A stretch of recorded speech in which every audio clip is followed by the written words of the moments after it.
Good morning, I am Sivarajan, Assistant Professor of Economics. In this video session, we are going to talk about consumer behavior, right? Theory of consumer behavior, or also called as utility analysis.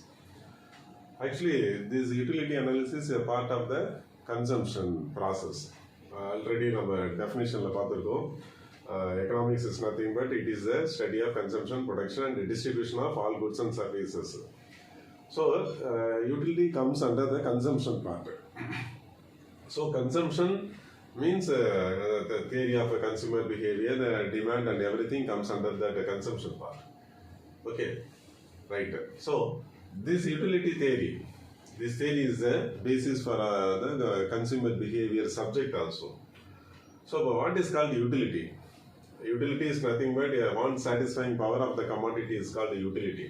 அதாவது ஒரு பொருளிலிருந்து கிடைக்கக்கூடிய திருப்தியை தான் நம்ம யூட்டிலிட்டின்னு சொல்கிறோம். So இந்த ஒரு கான்செப்டை பேஸ் பண்ணி தான் producers are producing the goods and services to the consumers needs also. So இது வந்து ரொம்ப இன்ட்ரெஸ்டிங்கான subject. Maximum economics is useful when the viewers or particularly those who are listening to the classroom have to think like an entrepreneur, then automatically the subject will be useful for them, easy to understand also, right? So, அப்போ யூட்டிலிட்டின்றது ஒரு பொருள்லேருந்து கிடைக்கக்கூடிய திருப்தியை தான் வந்து யூட்டிலிட்டின்னு சொல்கிறோம். அப்போ இதுலேருந்து தான் வந்து தேரிஸை பில்ட் பண்ணுறாங்க. லேட்டர் படிச்சிருப்போம் theories, law of diminishing marginal utility or equal marginal utility theories. Even modern utility theories also based on this concept only. Okay, so அப்போ மைண்டில் நம்ம தெரிஞ்சுக்கிட்டது யூட்டிலிட்டின்றது want satisfying power of the commodity that I will explain later also with the help of an illustration. Before that, we will go to the types of utility. There are various types are there. Forms, it is a form utility, place utility, service utility, time utility, possession utility and knowledge utility. Here, what is called form utility?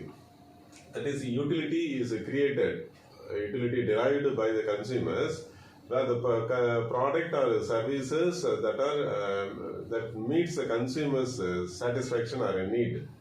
கன்சியூமருக்கு தேவைக்கேற்ப பொருளை வந்து design பண்ணுறதோ அவங்களுக்கு ஏற்ற மாதிரி ஒரு பொருளை வந்து வடிவமைக்கிறதோ எல்லாமே வந்து அதை வந்து ஃபார்ம் யூட்டிலிட்டின்னு சொல்கிறோம்.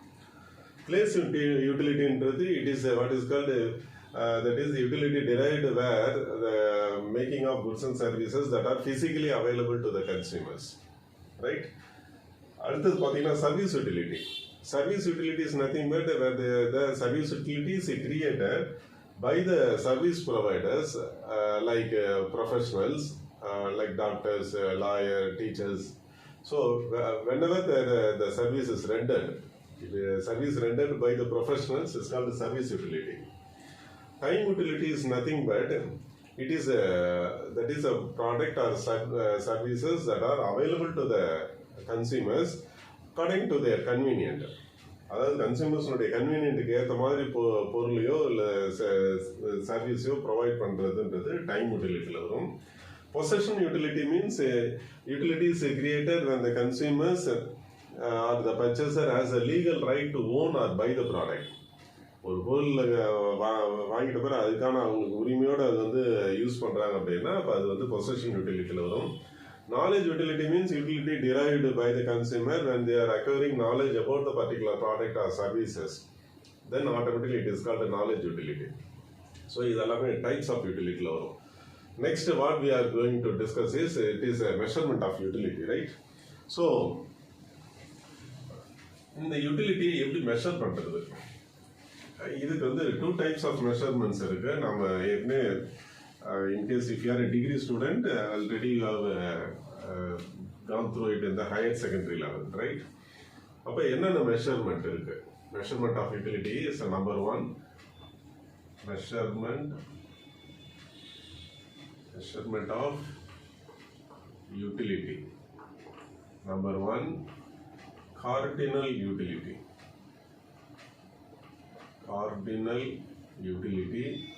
Number two, ordinal utility. What is called cardinal utility? Cardinal utility means utility is measurable. If it is measurable in terms of numbers, then it is called cardinal. Whereas when the utility is if it is not measured but it is ranked, utility is rankable. If it is rankable, then it is called ordinal utility. Actually, this cardinal utility is based on this is created by the classical group of people. This is a modern economist, that is Hicks and Allen, has created this type of measurement called ordinal utility. அப்போ ஒரு பொருள்லேருந்து கிடைக்கக்கூடிய திருப்தியை நம்பர்ஸால் சொல்ல முடியும்னு சொன்னால் அது cardinal, right? For example, if I consume biscuit, I am getting 20 utils அப்படின்னு சொல்கிறேன். யூட்டில்ஸ்ன்னு சொல்கிறேன் ஏன்னா யூட்டிலிட்டியை யூனிட்ஸில் சொல்லும்போது யூட்டில்ஸ்னு வரும். அப்போ நான் 20 யூட்டிலிட்டி கிடைச்சிருக்கு அப்படின்னா, நான் 20 திருப்தி எனக்கு கிடைச்சிருக்கு அப்படின்னு நான் நம்பர்ஸில் சொல்கிறேன் அப்படின்னா, தட் இஸ் கார்டினல். ஸோ இந்த கார்டினல் பேஸ் பண்ணி மெஷர்மெண்ட்டில் தான் தியரிஸ் வந்து மார்ஷல் எல்லாருமே ப்ரொவைட் பண்ணியிருக்காங்க. Particularly law of diminishing, law of equal marginal utilities based on the cardinal measurement. Whereas ordinal means, whereas Hicks and Allen, modern economists, they are not believed in that cardinal measurement. Whereas they say that utility cannot be measurable, but it can be rankable. If I consume 2 apples, I can say that second apple gives less satisfaction compared to the first one. முதல்ல சாப்பிட்ட ஆப்பிளோட ரெண்டாவது வந்து எனக்கு கம்மியாக தான் திருப்தி கிடைச்சிருக்கு அப்படின்னு சொல்லி கம்பேர் பண்ண தான் முடியும் அப்படின்னு சொன்னது தான் ordinal measurement of utility. Okay, so அப்போ யூட்டிலிட்டின்றது want satisfying power of commodity, types of utility பார்த்துருக்கோம், இப்போ மெஷர்மெண்ட் ஆஃப் யூட்டிலிட்டி பார்த்துருக்கோம். So straight away now I am going to the theory of utility.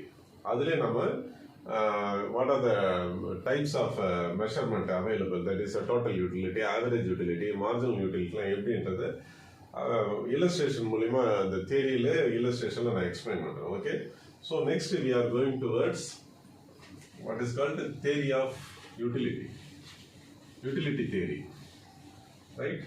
In that utility theory, here I am going to present the law of diminishing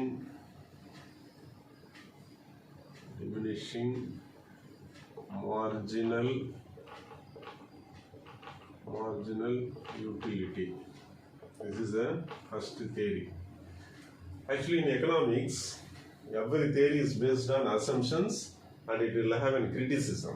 The assumptions என்றது வந்து பார்த்தீங்கன்னா அது ஒரு base மாதிரி, ஒரு எப்படி building base சொல்கிறோமோ அதே மாதிரி ஒரு பேஸ் தான் வந்து அசம்ஷன்ஸ் இருக்குது. ஓகே, அதுக்கப்புறம் எக்ஸ்பிளனேஷன் இருக்கும், கிரிட்டிசிசம் இருக்கும். Now I will, before going to the explanation of this theory, now I will introduce the assumption. என்னென்ன அசம்ஷன்ஸ்ன்றது சொல்லிடுறேன். Okay, number 1, the theory assumes that utility is measurable. That is measurable in terms of numbers. Okay. Number 2, consumption of commodities. Consumption of commodity should be continuous.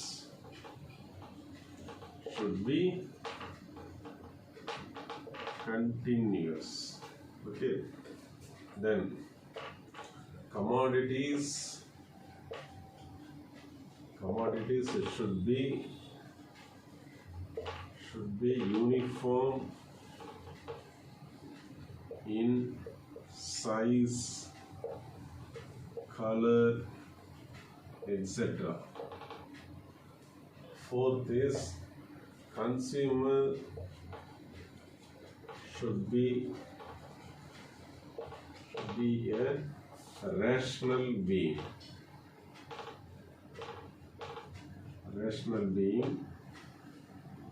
Then taste and preference as well as the income of the consumer should remain constant. This is the assumption of the theory. Number 1, utility is measurable.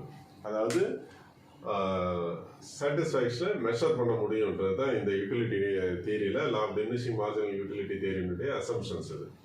அதுக்கு அடுத்தது consumption. அதாவது consume பண்ணக்கூடிய இப்போ இதை நம்ம அடுத்து பார்க்கக்கூடிய case ஸ்டடியில் consumption of commodities should be a continuous one. Consumer வந்து தொடர்ந்து ஒரு அந்த தேரியில் நம்ம அசஸ் பண்ண போகிறோம்னா அதில் எல்லாமே வந்து கன்சியூமர் வந்து பிரேக் இல்லாமல் ஒரு பொருளை அந்த பொருளை வந்து சாப்பிடும்போது அதாவது வந்து கன்சியூம் பண்ணணும் அப்படின்றது தான் வந்து அசம்ஷன்ஸில் கொடுத்துருக்கோம்.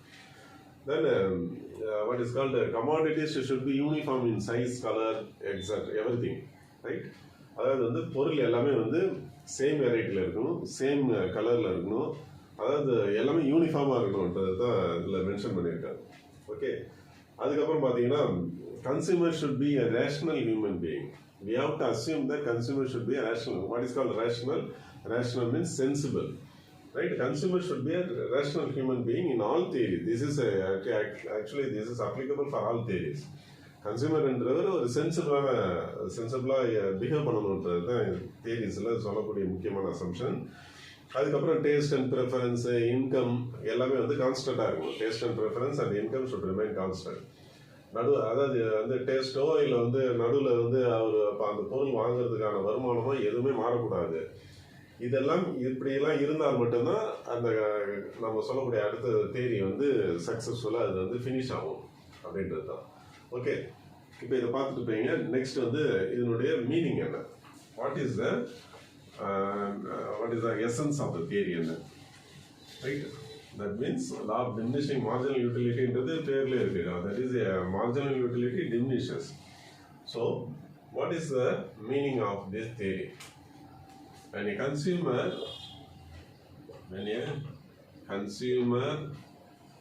consumes a particular commodity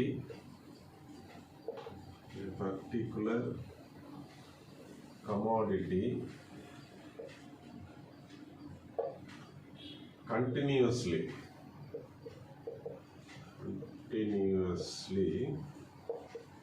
the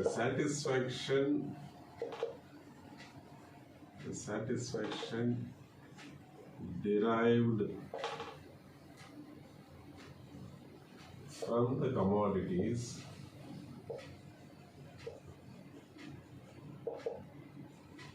should diminishes.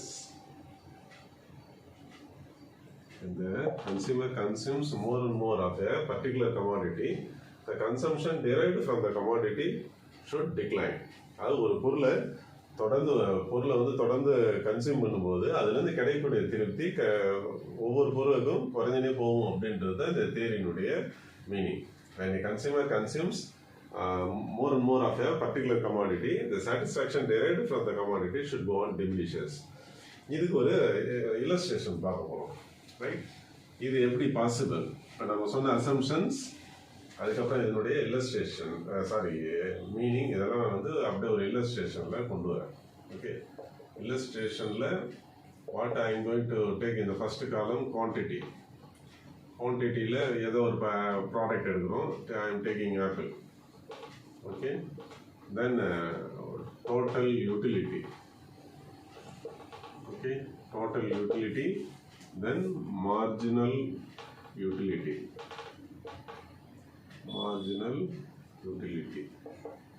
Now, a consumer consumes the first apple. The satisfaction derived from the first apple is, say for example, 50. இப்போ இது எல்லாமே வந்து யூனிட்ஸ் எல்லாமே யூட்டில்ஸில் கொடுக்குறேன். Okay, utils, not in rupees or paisa, right? அப்போ first apple ஒரு consumer consume பண்ணுறாருன்னா அதுலேருந்து கிடைக்கக்கூடிய திருப்தி எவ்வளோ? 50. Marginal utility na total utility means a total satisfaction derived from the total number of commodity. Total quantity la irundhu derive pandradha total satisfaction, adha total utility. Marginal utility is nothing but addition made to the total utility by consumption of one more unit of commodity. ஒரு பொருள் extra consume ஆகும்போது அதில் எவ்வளோ increase ஆகுது, addition எவ்வளோ increase ஆகுது, அதுதான் நம்ம சொன்னோம். அப்போ இங்கே வந்து ஏற்கனவே வந்து நோ கமாடிட்டி கன்சியூம் இப்போ தான் ஸ்டார்ட் ஆகுதுன்னும் போது அப்போ 0, அப்போ 50 தான் இங்கேயும் same 50 utility. Now the consumer consumes second apple. Now 2 apples gives together, say for example 90 utility.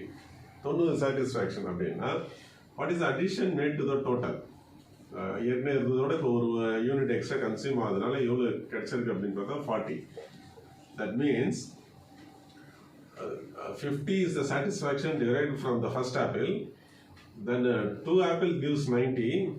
Then addition made to the total is 40. That means 40 is the satisfaction derived from the second apple. ரெண்டாவது apple வந்து கிடைச்ச திருப்தி எவ்வளோன்னு கேட்டால் 40. First apple வந்து கிடைச்ச திருப்தி எவ்வளோன்னு கேட்டால் 50. ரெண்டுத்தையும் ஆட் பண்ணால் டோட்டல் யூட்டிலிட்டி 90 வரும்.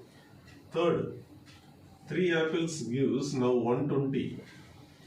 ஓகே, 3 ஆப்பிள் சாப்பிட்றாரு, 3 ஆப்பிளும் சேர்த்து எவ்வளோ திருப்தி கிடைக்குது? 120. அப்படின்னா what is addition made to the total? 30. Right? That means satisfaction derived from the third apple is 30 utility. Number 4. Now the consumer goes for the fourth apple. 4 apples together gives 140 satisfaction.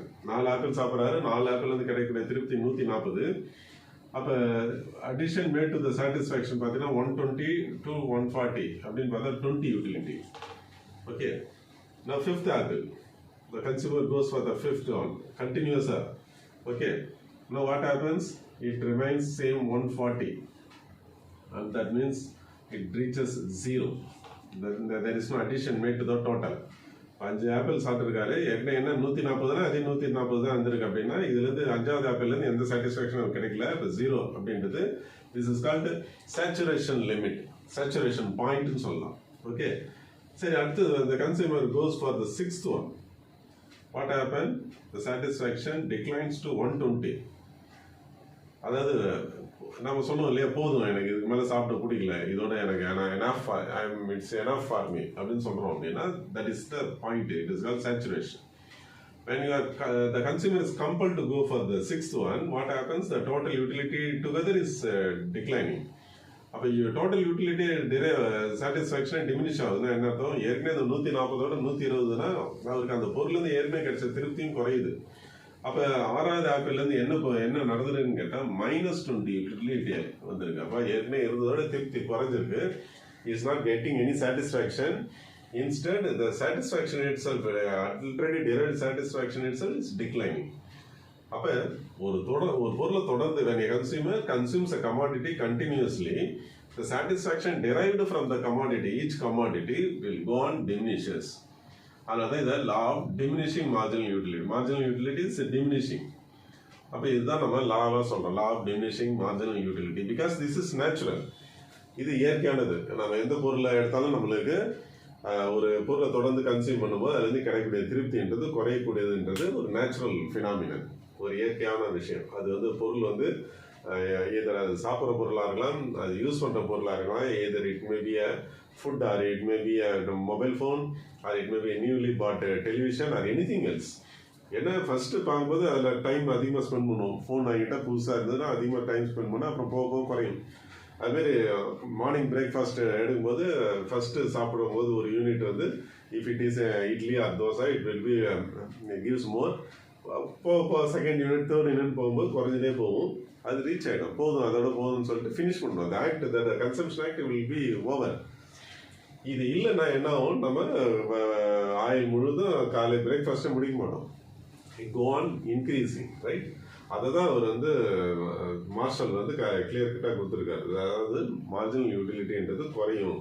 ஒரு பொருளை தொடர்ந்து consume பண்ணால் அதுலேருந்து கிடைக்கக்கூடிய திருப்தி வந்து குறையுன்றது தான் வந்து அவர் சொல்கிற தேரி. அதுதான் law of diminishing marginal utility. அப்போ என்ன எழுதணும்னு கேட்டால் மீனிங்கு, அசம்ஷன்ஸு, இல்லஸ்ட்ரேஷன் எழுதணும். இந்த இல்லஸ்ட்ரேஷனை டயக்ராமில் கொண்டு வரணும். என்னது?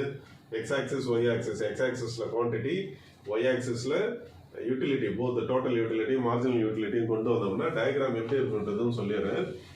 You have to mention the diagram and a little bit you have to explain the diagram also, and it is descriptive part. கண்டிப்பாக descriptive பார்ட்டாக இருந்தால் கண்டிப்பாக அந்த டயக்ராமை நம்ம மினிமம் எக்ஸ்பிளனேஷன் கொடுத்தாங்க. இது X axis, Y axis. X ஆக்சிஸில் குவான்டிட்டி எதனுடைய குவான்டிட்டின்றது ப்ராடக்ட் வந்து நான் ஆப்பிள் எடுத்திருந்தேன் இல்லையா, அதனால் ஆப்பிள் இங்கே கொண்டு வரும். இங்கே டோட்டல் யூட்டிலிட்டியும் மார்ஜினல் யூட்டிலிட்டியும் இங்கே கொண்டு வரும். Say for example 1 2 3 4 5 6 7 units. இப்போ யூட்டிலிட்டி வந்து இப்போ என்ன பண்ண போகிறேன்? ஓகே, 50 100 போயிருக்கு இல்லையா, 20 40 60 80 100 120 140. இப்போ ஃபர்ஸ்ட் ஆப்பிள் எவ்வளோ வந்திருக்கும் 50. டோட்டல் யூட்டிலிட்டி நான் இங்கே மார்க் பண்ண போகிறேன். First apple gives 50, second apple gives 90, third apple gives 120, fourth apple, sorry. So second apple gives 90, third apple is 120, fourth apple is 140, fifth apple 140, again sixth apple 120. இது அப்படியே நம்ம அப்படியே ஃப்ரீ ஹேண்ட் மெத்தடில் அப்படியே மார்க் பண்ணோம்னா you will be getting a curve like this called total utility curve. Okay. அதுக்கப்புறம் marginal utility. First apple gives 50, second apple gives 40. This is 40. Second apple, third apple is 30, 20. அதுக்கப்புறம் fifth apple 0ல வந்துருக்கும் இல்லையா, sixth apple -20ல போகும். இங்கே நம்ம இதை அப்படியே extend பண்ணோம்னா -20. ஓகே, அப்போ இதில் வரும். Okay, sixth apple is -20. இது அப்படியே நம்ம ஒரு லைன் வரைஞ்சோம்னா you'll be getting a curve called marginal utility curve. So இந்த டயக்ராமில் என்ன தெரியும்? When the consumer consumes more and more, the satisfaction increase at a declining rate, reaches maximum, then start declining. That's total utility curve சொல்லக்கூடிய explanation. Marginal utility என்ன நடந்திருக்கு? Starting itself, the marginal utility declines from the first unit, second unit, and reaches maximum, and then it goes on negative. So இதுதான் வந்து curve எதுக்காக அப்படின்னு கேட்டால் டயக்ராம்லாம் வந்து எக்கனாமிக்ஸை பொறுத்த வரைக்கும் how it reacts ஈஸியாக பார்க்கும்போது அண்டர்ஸ்டாண்ட் ஆகும். அதுக்காக தான் நமக்கு கிராஃப் டயக்ராம்லாம் தேவை. அப்போ இது டோட்டல் யூட்டிலிட்டி கர் எப்படி ரியாக்ட் ஆகிருக்கு, மார்ஜினல் யூட்டிலிட்டி கர் எப்படி ரியாக்ட் ஆகிருக்கு பார்க்கும்போது தெரியும். Okay, so this is the main what is called it is the explanation of the theory. இப்போ நம்ம என்ன பார்த்துருக்கோம்? Meaning, assumptions, then what is called illustration and diagrammatic explanation. இப்போ அடுத்தது நம்ம இதில் தியரியில் நம்ம பார்க்க போகிறது கிரிட்டிசிசம். ஓகே, கிரிட்டிசிசம் அப்படின்னு பார்த்தா இது வந்து ரொம்ப இதில் ஒன்றும் பெரிய விஷயம் கிடையாது. கிரிட்டிசிசம்னு வரும்போது later economist. Okay, this theory was criticised paste on the assumption also. அப்போ கிரிட்டிசிசம்னு வரும்போது நம்பர் 1 இது என்ன கிரிட்டிசைஸ் பண்ணியிருக்காங்கன்னா யூட்டிலிட்டி இஸ் நாட் மெஷரபிள் அப்படின்றத இந்த கிரிட்டிசிசம்ல ஃபர்ஸ்ட் பாயிண்டாக கொடுத்துருக்காங்க. ஏன்னா இது வந்து மெஷர் பண்ண முடியாது. ஆனால் மெஷர்மெண்ட்டாக யூட்டிலிட்டி மெஷர் பண்ண முடியாது அசம்ஷனில் கொண்டு வந்துருக்காங்க. ஆனால் இதை மெஷர் பண்ண முடியாது. அதே மாதிரி வந்து this theory is not is applicable only for a single goods. இப்போ ஃபர்ஸ்ட் 2, 3, 4 கொடுப்போம். இன்டிவிசிபிலிட்டி ஆஃப் குட்ஸ்லையும் இல்லை பல்க் ஆஃப் குட்ஸ்லையும் நம்ம இதை வந்து டிமினிஷிங் மார்ஜினாலிட்டிலையும் அசஸ் பண்ண முடியாது அப்படின்றது ரெண்டாவது criticism. Right. Then third one is that is this theory is not applicable for the only applicable for the rational being, and a consumer should be a rational being, whereas this theory is not applicable for the people who are having hobbies like anything. That means if you are a collection of stamps, old stamps, means if a person who get more and more stamps, he will get more and more satisfaction. ஒரு stamp வந்து பழைய stamp collect பண்ணுறாரு, இல்லை காயின்லாம் வந்து old காயின்ஸ்லாம் collect பண்ணுறவராக இருந்தாருன்னா when you get more and more, அவருக்கு என்ன ஒரு 200-100 காயின் வச்சுருக்காரு, இப்போ ஒரு காயின் புதுசாக கிடைக்குதுன்னா அப்போ அதுலேருந்து கிடைக்கிற திருப்தி அதிகமாகும். அப்போ இந்த தேரி வந்து ஹாபீஸ்லலாம் வந்து அப்ளிகபிள் பண்ண முடியாது. அதேமாதிரி this theory is applicable for normal person. நார்மல்ன்றது ரேஷனல் பர்சனு. அப்நார்மல் பர்சன் சொல்லக்கூடிய இரேஷனல் ஹியூமன் பீயிங்ஸ்க்குலாம் இந்த தேரி அப்ளிகபிள் ஆகாது அப்படின்னு செவரல் பாயிண்ட்ஸில் இதை கிரிட்டிசைஸ் பண்ணியிருக்காங்க. அப்போ நம்ம கிரிட்டிசிசம் வரைக்கும் வேணும். In this video session, I have just explained about meaning for utility, types of utility, measurement of utility, then law of diminishing marginal utility. Okay, I think you like this presentation. If you are interested, you just subscribe this channel. Because further video presentation will be helpful for you, because next session I am going to explain about the law of equimarginal utility. Okay, thank you very much.